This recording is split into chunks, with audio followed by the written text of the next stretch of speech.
महबूबा मुफ्ती ने भाजपा को फिर सुनाई खरी खोटी। परिसीमन आयोग को भाजपा का आयोग दिया करार। पहाड़ियों को मुंगेरी लाल के सपने दिखाने का लगाया आरोप।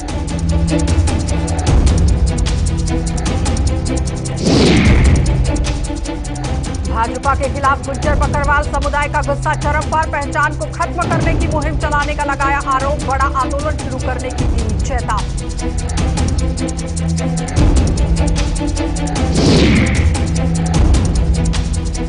और कश्मीर में चिल्लई कला से पहले ही ठंड ढाने लगी सितम। कई इलाकों में जमे नदी नाले व झरने। शीतलहर से ठिठुरे लोग।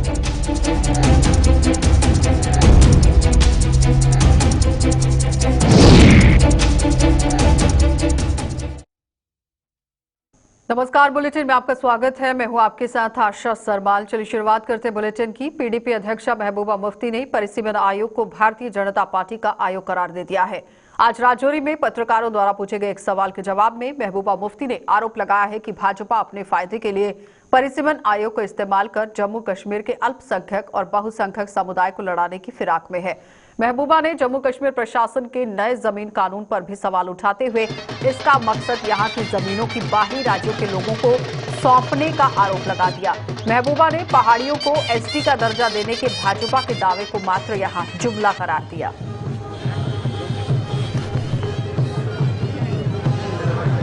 नेशनल कॉन्फ्रेंस डिलिमिटेशन कमीशन में शामिल होने जा रही है, उस पर आप क्या कहेंगे? नहीं, वो उनकी मर्जी है, हम उस पर क्या कह सकते हैं। आपने एक स्टेटमेंट दी कि सिक्योरिटी इंफॉर्मेशन थी, प्रिंसिपल और बाकी लेबरर्स पे अटैक की, लेकिन रोका नहीं। थोड़ा पीछे रहो, वो इंफॉर्मेशन गवर्नमेंट के पास थी या आपका निशाना सिक्योरिटी सेटअप पे था? नहीं, वो तो मैंने बता दिया किसके पास इन्फॉर्मेशन थी। गवर्नमेंट और सिक्योरिटी सेटअप एक ही होता है। मैम, जो नया कानून लाया गया है एग्रीकल्चर लॉ, इसको आप किस तरह देखते हैं? ये बहुत बुरा है। ये एक और साजिश हो रही है। जो इनका एजेंडा है, हिडन एजेंडा है। जम्मू कश्मीर की जो एग्रीकल्चर लैंड का लैंड यूज चेंज किया गया, क्योंकि ये चाहते हैं जो जम्मू कश्मीर की जो ज़मीनें हैं वो ज़्यादा से ज़्यादा बाहर के लोग खरीदे और एक डेमोग्राफिक चेंज लाना चाहते हैं। जो हमारा जो कानून भी था, हमारा लैंड टू द टिलर, उसको और कमज़ोर करना चाहते हैं और उसके साथ साथ यहाँ जो तनाजुल है मेजॉरिटी माइनॉरिटी का, उसको बदलना चाहते हैं। नहीं, हमारा क्या स्टैंड है, वो तो उनके जुमले हमने बहुत सुने हैं। बीजेपी के जुमले 15 लाख आएंगे आपके अकाउंट में, 2.5 करोड़ नौकरियां मिलेंगी, तो गंगा में जो है दूध बहेगा, वहाँ तो लाशें बही। तो इसलिए उनका तो क्या है, जिनका जो हक है उनको मिलना चाहिए। तो भारतीय जनता पार्टी पर शेड्यूल्ड ट्राइब के दर्जे को खत्म करने की मुहिम चलाने का आरोप लगाते हुए गुज्जर बकरवाल समुदाय सड़कों पर उतर आया है। और जम्मू में आज गुज्जर बकरवाल समुदाय ने डिवकॉम कार्यालय के बाहर प्रदर्शन कर आरोप लगा दिया कि भाजपा अपने वोट बैंक के लिए एससी यहां पर मुहिम जो है वो चलाती हुई नजर आ रही है। तो इसी तरह से मुहिम चलाने को ये लोग भी अब मजबूर हो गए हैं, जिसे समझ लेना चाहिए कि आने वाले समय में उसके लिए बेहद घातक साबित होने वाले हैं।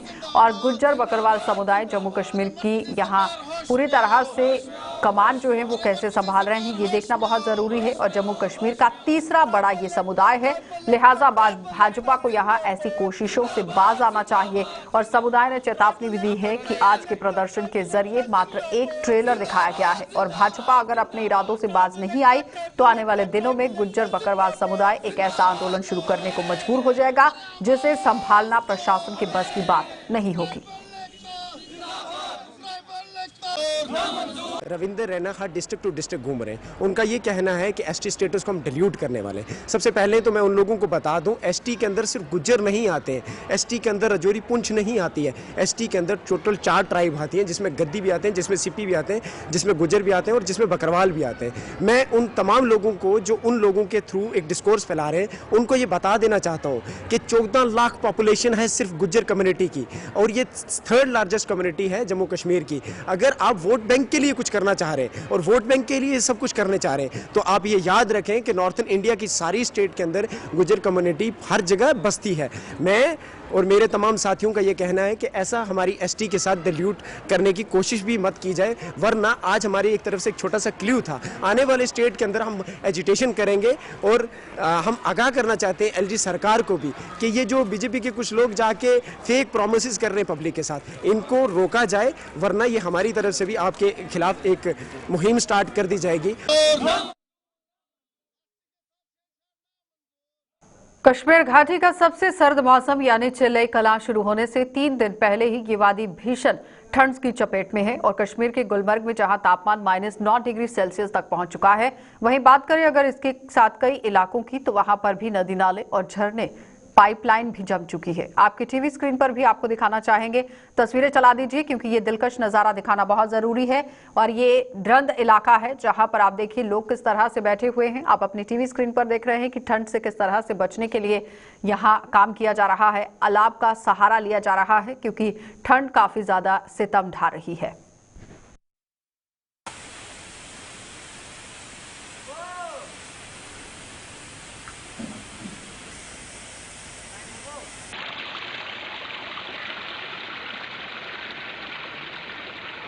चिल्लई कलां से ठीक 3 दिन पहले वादी में यकबस्ता हवाओं ने जन्म लिया है।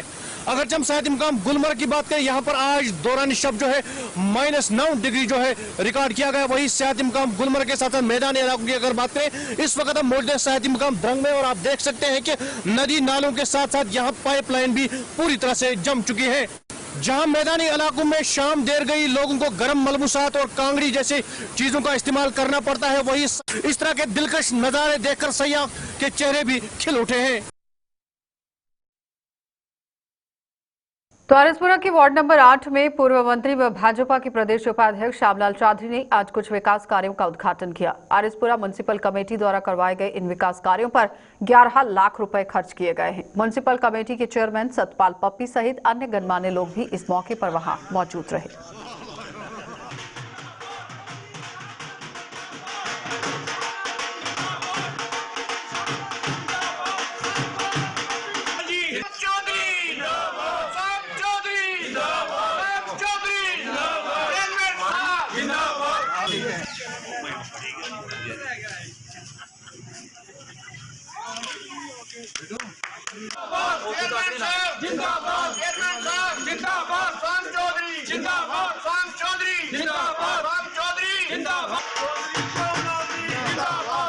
लाख रुपए की लेन देन का इनॉग्रेशन हुआ है जो चौधरी श्यामलाल जी के कर कम्युनिस्ट द्वारा किया गया है। तो इसी के साथ हम वार्ड नंबर 8 के जितने भी लोग हैं उन्होंने सब ने मिलकर चौधरी श्यामलाल जी का वेलकम किया उनका यहाँ पर अपनी वार्ड में। और मेरी जो आरएसपुरा म्यूनसिपलिटी है, इन्होंने भी सफाई अभियान जो शुरू करवाया है आईसी एक्टिविटी के तहत। आज शनिवार है, हर शनिवार को हमारा कार्यक्रम रहता है। आज वार्ड नंबर 6, 7, 8 में घर घर से जाकर बाहर गली में कोई भी सिंगल यूज जो प्लास्टिक है उसको हमने इकट्ठा किया है। Syed Zahid Shah all Jammu Kashmir village level workers association की बारामूला इकाई के प्रधान चुने गए हैं। वहीं हिलाल अहमद रैशी को उप प्रधान और नईम उल अहमद को सचिव की जिम्मेदारी सौंपी गई है। बारामूला में आज एसोसिएशन के चुनाव काजी परवेज अहमद की देखरेख में हुए, जिनमें एसोसिएशन के कुछ अन्य पदाधिकारी भी चुने गए। इस एसोसिएशन के गठन का मकसद विलेज लेवल वर्कर्स की समस्याओं को प्रशासन के समक्ष रखकर उनका हल करवाना है। VLW के जो वकार है इसको मैं एक बार फिर बहाल करने की कोशिश करूंगा और अपनी इस बरादरी के लिए जो जैसे सुतम ज़रीफ़ी ये है कि इतना काम करने के बावजूद भी हमारा सेक्रेटरी पंचायत आज दूसरे मुलाजमीन से कहीं पीछे ग्रेड ले रहा है, तो इस ग्रेड के लिए हम फाइट करेंगे। आज डिस्ट्रिक्ट बारामूला में एक मीटिंग हुई यहाँ पे और हमारे यहाँ पे डिस्ट्रिक्ट प्रेसिडेंट मोहतरम जाहिद शाह गिलानी साहब मुंतखब हुए और इसके साथ हमने जो डिस्ट्रिक्ट बॉडी बनानी थी वो भी तश्कील दी गई ताकि हमारे जो रोज़मर्रा के मामलात हैं मुलाजमीन के हवाले से उन पे थोड़ा बहुत ये इशू को एड्रेस किया जाएगा। तो कुपवाड़ा के क्रूसन इलाके में यहां स्थित आर्मी गुडविल स्कूल में संसाधनों की बढ़ोतरी की जा रही है। इसी कड़ी में स्कूल परिसर में यहां 10 अतिरिक्त कमरों का निर्माण किया गया, जिनका उद्घाटन आज स्कूल के पूर्व छात्रों की मौजूदगी में किया गया। उद्घाटन के मौके पर पूर्व छात्रों के अलावा पुलिस प्रशासन व सेना के अधिकारी और जनप्रतिनिधि भी मौजूद थे। इन कमरों में निर्माण की वजह से काफी फायदा भी होगा और निर्माण से इस स्कूल में अब बच्चों की संख्या में भी बढ़ोतरी हो जाएगी। बट क्योंकि एडमिशन का जो बहुत ज़्यादा डिमांड आ रही है, we looking forward to increase our standard up to 750 in the current academic year. So for that कि जो हमारे पास जगह थी कम थी, और बहुत अच्छी बात है आज हमारी जो 10 रूम की बिल्डिंग है वो तैयार हुई है with all the smart board facility everything that's installed already. तो ये बहुत अच्छी बात है क्योंकि जो एडमिशन की डिमांड है बहुत ज़्यादा है। रिसेंट का मैं आपको बताता हूँ, from last 20 days 172 students appeared for the entrance examination for new classes admissions and all that. तो 172 में से हमने करीबन अब तक 64 एडमिशन्स किए हैं। तो लुकिंग फॉरवर्ड कि हमारा जो इस साल का जो एडमिशन टारगेट दैट्स 150 अब बहुत बढ़ गया। दिन ब दिन हम तरक्की करते हैं इस स्कूल की तरफ से, बच्चे आगे आ रहे हैं स्कूल। अब ये पेरेंट्स जो है वो भी हमें अच्छे से अब इसमें ताउन कर रहे हैं और बच्चे जो है स्कूल के आगे जाते हैं। कुछ डॉक्टर्स भी है, इंजीनियर्स भी है, आगे फील्ड में जाते। बहुत सारे बच्चे ऐसे हैं जो बाहर पढ़ने गए हैं इसी स्कूल से। केंद्रीय गृह मंत्रालय के दिशा निर्देश पर बारामूला के दूरदराज के इलाकों के 30 युवाओं को आज भारत दर्शन पर रवाना किया गया और सशस्त्र सीमा बल द्वारा आयोजित इस टूर के दौरान ये युवा इस वतन के लिए कुछ राज्यों की सैर यहां कर रहे हैं और संस्कृति की जानकारी लेने के अलावा सशस्त्र सीमा बल के स्थापना दिवस में भी शामिल होंगे। तो सशस्त्र सीमा बल जो कि एसएसबी है, यहाँ पर उनके डिप्टी कमांडर रंजीत सिंह और उनके साथ अन्य अधिकारी भी मौजूद रहे और इन्होंने युवाओं को अपनी शुभकामनाएं देकर यहाँ भारत दर्शन का पूरी तरह से आगमन भी करवाया है। लेकिन आज भारत दर्शन के लिए इन्हें रवाना भी किया गया। बेसिकली वतन को जाने प्रोग्राम है जिसमें कि हम जैसे जहाँ जहाँ भी एसएसबी डिप्लॉयड है, रिमोट एरियाज में है या बॉर्डर्स में है, वहाँ से हम बच्चों को लेते हैं और भेजते हैं। अलग अलग जगह का प्रोग्राम होता है। जैसे इन बच्चों का प्रोग्राम है आज से लेकर 24 तारीख तक और ये दिल्ली जाएंगे और दिल्ली में साइट सीइंग करेंगे, अलग अलग जगहों को देखेंगे, जो हिस्टोरिकल प्लेसेस हैं उनको देखेंगे। उसके बाद रेजिंग डे है एसएसबी का 20 तारीख को, उसमें शामिल होंगे और उसके बाद ये लखनऊ जाएंगे और लखनऊ में वहाँ पे जो भी हिस्टोरिकल प्लेसेस हैं और देश के जो अहम जगह हैं उनको देखेंगे और उसको जानेंगे। यही हमारा मकसद है और इसी मकसद से इन बच्चों को भेजा जा रहा है। तो डोडा में बिजली की अघोषित कटौती लोगों के लिए जी का जंजाल साबित हो रही है और घंटों बिजली गुल रहने से आम लोगों का रोजमर्रा का काम जहां प्रभावित हो रहा है, वहीं दुकानदार और व्यापारी वर्ग भी काफी परेशान है। संबंधित विभाग को भी कोसने को मजबूर हैं। तो सर्दियों के इस मौसम में बिजली कटौती से लोग बेहद परेशान हैं, जिन्होंने प्रशासन से अब राहत की मांग की है। तो जहां तक बिजली का सवाल है तो बड़ी बदकिस्मती की बात है। एक तरफ से सरकार डिजिटल इंडिया का नारा दे रही है, विकास का नारा दे रही है। डिजिटल इंडिया तब बनेगा जब यहाँ पे बिजली होगी, क्योंकि आपने देखा बहुत सारी दुकानें इस वक्त बंद पड़ी हुई हैं क्योंकि बिजली न होने के कारण। तो दूसरा ये है कि घरों के अंदर भी बहुत सारी मुश्किलात इस वक्त, जो ऑनलाइन क्लासेस चल रही हैं, बच्चे पढ़ रहे हैं, वो भी बिजली से ही मुमकिन है क्योंकि इंटरनेट का ज़माना है। जब आपके पास बिजली है तभी आपके पास पढ़ाई है, जब आपके पास बिजली है तभी आपके पास कंप्यूटर है। तो ये बहुत बड़ी मुश्किल की घड़ी आ रही है इस वक्त, खासकर यूनियन टेरिटरी जम्मू कश्मीर के अंदर जो बिजली। तो रहा सवाल दूसरा कि बिजली जो यहाँ से हमारे खिते चिनाब में इस वक्त पूरी बिजली जो है निकल रही है और पूरे हिंदुस्तान को सैराब कर रही है। स्वास्थ्य सेवाओं में अहम भूमिका निभा रहे जम्मू के बीएन अस्पताल में आज अपना 25वां दिवस मनाया गया है। स्थापना दिवस यहां पर धूमधाम के साथ मनाया गया और बीएन चैरिटेबल ट्रस्ट के बैनर तले इन अस्पताल के अंदर यहां जब शुरुआत हुई थी उसको लेकर भी बातचीत हुई और इसकी शुरुआत 18 दिसंबर 1996 को रोशनलाल भल्ला ने की थी और तब से लेकर आज तक इनसे यहां पर कैसे काम करवाया जा रहा है ये देखने वाली बात है। लेकिन स्वास्थ्य के क्षेत्र में कई उपलब्धियां इसने हासिल की और स्थापना दिवस पर आज आयोजित कार्यक्रम के दौरान जीएमसी की प्रिंसिपल डॉक्टर शशि सूदन शर्मा मुख्य अतिथि के तौर पर यहां मौजूद रही।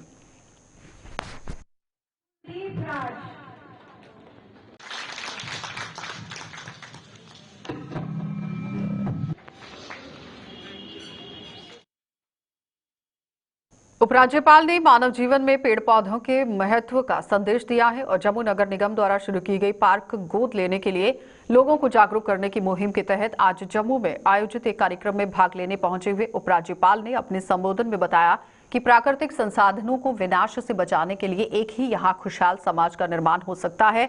उन्होंने और अथर्ववेद की भी एक प्रार्थना का जिक्र किया है और बताया कि पेड़ पौधों की पूजा या फिर सेवा को अंधविश्वास से जोड़कर नहीं देखा जाना चाहिए। हमारी विरासत और संस्कृति हमें सिखाती है कि जीवन में समृद्धि के साथ साथ प्रकृति का सम्मान सबसे आवश्यक है। उपराज्यपाल ने जम्मू नगर निगम की इस मुहिम की सराहना करते हुए कहा कि ये एक संदेश है कि हमारे देश की जीवन शैली सरल और पर्यावरण की दृष्टि से उपयुक्त है। ग्रीन कवर के विकास का एक नया मॉडल है जो प्राकृतिक संसाधनों को विनाश से बचाएगा तथा एक खुशहाल और स्वस्थ समाज का निर्माण भी करेगा। आप सबको मालूम है कि पेड़ पौधों का संरक्षण और उसकी सुरक्षा ये हमारी संस्कृति का मूल आधार है। अथर्ववेद की प्रार्थना में भी कहा गया है कि अगर मैं अपनी जरूरत के लिए किसी पेड़ से कुछ ले रहा हूं, अगर उसकी एक टहनी काट रहा हूं, तो प्रभु से मेरी प्रार्थना है कि वो फिर से बड़ा हो जाए। इसलिए जब भी लोग पेड़ पौधे की सेवा करते हैं तो वो किसी पुरानी विचारधारा या अंधविश्वास की वजह से नहीं है, बल्कि पर्यावरण संरक्षण का संदेश उससे व्यापक रूप से प्रचारित होता है। हमारी विरासत, हमारी संस्कृति हमें सिखाती है कि जीवन में समृद्धि के लिए प्रकृति का सम्मान सबसे आवश्यक है। एडॉप्ट ए पार्क एक संदेश भी है कि हमारे देश की जीवन शैली सरल और पर्यावरण की दृष्टि से उपयुक्त रही। आज जब हम आधुनिकता के युग में जी रहे हैं तो ये जरूरी है कि कम से कम अपनी परंपरा की अच्छाई को हम सब बरकरार रखें। जम्मू कश्मीर का प्रशासन अनेक अभियान चला रहा है लोगों के हितों के लिए। मोटे तौर पर 10 प्रमुख अभियान हैं, जिसमें एक कार्यक्रम है हर गांव हरियाली। तो गांव शब्द का इस्तेमाल है, इसका ये मतलब नहीं कि शहर में ये नहीं हो सकता है। मोटे तौर पर जो लक्ष्य है 1,30,00,000 पौधे लगाने का, वो प्रबुद्ध नागरिकों की व्यापक भागीदारी से ही पूरा हो सकता है। मेरा आप सबसे विनम्रतापूर्वक निवेदन होगा इस अभियान में जागरूकता भी पैदा करें, स्वयं भी भागीदार बने।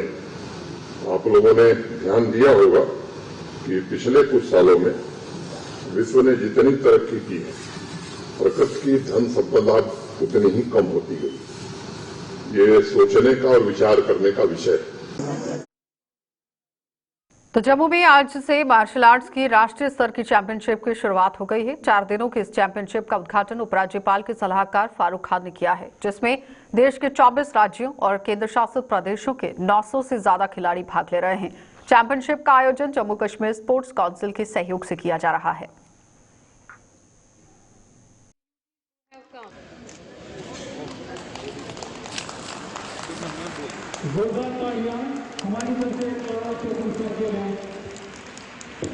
मैं आपको बेस्ट विशेस भी देता हूं कि आप ये गेम्स में अपनी स्किल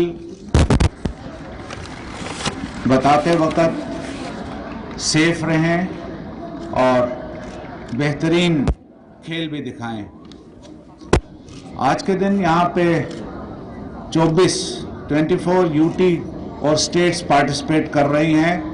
ये जम्मू कश्मीर के लिए एक बहुत गौरव का दिन है। करीबन 1000 पार्टिसिपेंट्स इस नेशनल चैम्पियनशिप में पार्टिसिपेट कर रहे हैं और ये एक ऐसी चैम्पियनशिप है, एक ऐसी इवेंट है जिसका जन्म हिंदुस्तान में हुआ। हमारे हिंदुस्तान की, भारत की एक बहुत खूबसूरत स्टेट है मणिपुर, जहां पे इस खेल का जन्म हुआ और उसके बाद ये बड़ी खुशी की बात है कि ये खेल ना सिर्फ भारत की तमाम रियासतों और यूटी में फैलता जा रहा है, बल्कि पूरे विश्व में, पूरे वर्ल्ड में इसकी प्रशंसा भी हो रही है, इसकी तारीफ भी हो रही है और मार्शल आर्ट्स के जो शौकीन हैं वो इस खेल को अपना रहे हैं। तो सरकारी स्कूलों की अहमियत और इन स्कूलों में दी जा रही सुविधाओं के प्रचार प्रसार के लिए भी शिक्षा विभाग की मुहिम जारी है। इसी कड़ी में आज जम्मू के नरवाल पाई स्थित में गवर्नमेंट मिडिल स्कूल में एक कार्यक्रम का आयोजन किया गया, जिसमें जनप्रतिनिधियों के साथ साथ बच्चों के अभिभावकों को विशेष तौर पर आमंत्रित कर उन्हें सरकारी स्कूलों के बारे में जानकारी दी गई। शिक्षा विभाग की इस मुहिम का मकसद सरकारी स्कूलों में ज्यादा से ज्यादा बच्चों को दाखिल करवाना है और समग्र शिक्षा से यहाँ स्टेट प्रोजेक्ट डायरेक्टर जो कि दीपराज हैं, इस मौके पर मुख्य अतिथि के तौर पर वो मौजूद रहे और आयोजित सतवारी की जो zonal education officer Sunita Gupta हैं, उनकी देखरेख में ये सारा काम किया गया था। बच्चों को जो है वो एनरोलमेंट ड्राइव के लिए कि उनको सरकारी स्कूलों की तरफ उनकी एडमिशन की जाए, उनको एनरोलमेंट किया जाए। जो पिछले 2 सालों में पैंडेमिक रहा उसमें कुछ बच्चे आउट ऑफ स्कूल हो गए, उनको वापस स्कूल आया जाए, तो उसी का इनिशिएटिव आज यहाँ पे जेडीओ सतवारी के तहत किया जा रहा है, जिसमें सीईओ जम्मू भी हैं और हमारे कॉर्पोरेटर भी हैं। तो हमारा मैसेज एक ही है कि हमारे स्कूलों में अच्छी व्यवस्था है, अच्छा इंफ्रास्ट्रक्चर है, फैसिलिटीज़ हम अच्छी प्रोवाइड कर रहे हैं, बुक्स दे रहे हैं फ्री, यूनिफॉर्म फ्री दे रहे हैं। तो बच्चों को जो है वो इस सरकारी संस्थानों में जहाँ पे अच्छे टीचर हैं, क्वालिफाइड टीचर्स हैं और व्यवस्था भी अच्छी है, तो उसमें बच्चों को एनरोल किया जाए और आउट ऑफ स्कूल चिल्ड्रन जितने भी हैं उनको मेन स्ट्रीम किया जाए और उनकी एडमिशन की जाए। तो यहाँ पे अभी कार्यक्रम चल रहा है, जो जैसे जो विंटर वाले सेशन वाले हैं वहाँ पे ज़्यादा अच्छी एडमिशन हो रही है। अभी समर का क्योंकि हमारा सेशन जो है वो मार्च अप्रैल में शुरू होता है, तो उस समय और ज़्यादा एडमिशन आएगी। तो बहुत अच्छा रिस्पांस है और बहुत अच्छी एडमिशन हो रही है, बहुत अच्छी एनरोलमेंट हो रही है। तो बिश्नाह में भी आज सरकारी स्कूलों की अहमियत के प्रचार प्रसार के लिए आज एक कार्यक्रम का आयोजन किया गया, जिसमें बिश्नाह की zonal education officer Subhash Chandra की अगुवाई में ये कार्यक्रम रखा गया था और जिसमें जनप्रतिनिधियों के अलावा बच्चों के अभिभावकों को भी बताया गया कि सरकारी स्कूलों में प्रतिभाशाली टीचर्स के साथ साथ अन्य संसाधनों की भी कोई कमी नहीं है और सरकारी स्कूल आज निजी स्कूलों से भी आगे निकल रहे हैं। लिहाजा बच्चों को सरकारी स्कूलों में दाखिला दिलवाने के लिए हर किसी को आगे आना चाहिए। तभी हो सकता है कि सबके बीच में कोऑर्डिनेशन हो जाए। जब कोऑर्डिनेशन हो गई तो तब ही जो काम चले, इससे अच्छी अंडरस्टैंडिंग होगी। जो इलेक्टेड मेंबर है अच्छी तरह से समझा सकेंगे लोगों को, घर घर में जाएंगे तो अच्छी तरह से बताएंगे स्कूलों में अच्छा होगा। क्योंकि आपकी पॉलिसी से ही बात बनी लोगों तक पहुँचेगी तो लोगों में अवेयरनेस आएगी। क्योंकि हमारे पास वेल क्वालिफाइड टीचर हैं जिनका कोई मुकाबला नहीं है। क्योंकि टीचर वही बनता है जब डिस्ट्रिक्ट लेवल पे मेरिट बनता है तो बहुत इंटेलिजेंट लोग होते हैं वही आते हैं। तो इसी से ही आगे जो भी आजकल देखेंगे आप टीचर से ही आगे निकले हुए बड़े बड़े प्रोफेसर जो बने हैं ऐसे बने हैं। तो हम तो यही चाहते हैं कि इन टीचर का भरपूर फ़ायदा लिया जाए, तो इनकी एजुकेशन है उनको अच्छी तरह से हासिल किया जाए ताकि इनकी एजुकेशन से अच्छे तरीके से आगे जा सकते हैं। बॉर्डर बटालियन में भर्ती के लिए यहां तमाम औपचारिकताएं पूरी करने के बावजूद लिखित परीक्षा न लिए जाने के विरोध में युवाओं ने जम्मू में आज प्रदर्शन किया। इन युवाओं ने आरोप लगाया कि सरकार अपने वादों पर खरा नहीं उतर पाई है और यही वजह है कि इतना समय बीतने के बावजूद भी वो बॉर्डर बटालियन का हिस्सा नहीं बन पाए। ये युवा साथी जो लंबे टाइम से बैठे हुए हैं, एडवर्टीजमेंट निकली, एडवर्टीजमेंट को उन्होंने उस प्रोसेस के थ्रू गए, ग्राउंड्स क्लियर किए, फिजिकल क्लियर किए, आज सरकार से ये मांग करते हैं कि जनाब हमारा रिटर्न एग्जाम कंडक्ट करवाएं। ये आपसे एज रिलैक्सेशन नहीं मांगने आए, क्योंकि जिन्होंने आपसे एज रिलैक्सेशन मांगी आपने उनका लंबे टाइम से मजाक उड़ाया। आज ये बच्चे, बॉर्डर के बच्चे जहाँ पर इंटरनेट नहीं चलता, 2 साल से कोरोना में जो छोटे छोटे हमारे भाई बहन बच्चे हैं वो इंटरनेट वहाँ पर चलता नहीं है, उनकी पढ़ाई खराब हो रही है, पर इस सरकार को नहीं पता। ये जो बॉर्डर के बच्चे हैं ये आज मांग करते हैं, बॉर्डर बटालियन एस्पिरेंट्स आपसे मांग करते हैं कि हमारा रिटर्न एग्जाम कंडक्ट करवाएं, हम पर एक एहसान करें। हमसे गलती हो गई कि हमने आप पर विश्वास किया, आपको वोट दिए। हम आपसे एक बार दोबारा रिक्वेस्ट करते हैं कि हमारा रिटर्न एग्जाम कंडक्ट करवाएं। जय हिंद, जय भारत। चलिए, बुलेटिन में फिलहाल इतना ही। देश और दुनिया की खबरों के लिए आप बने रहिए हमारे साथ।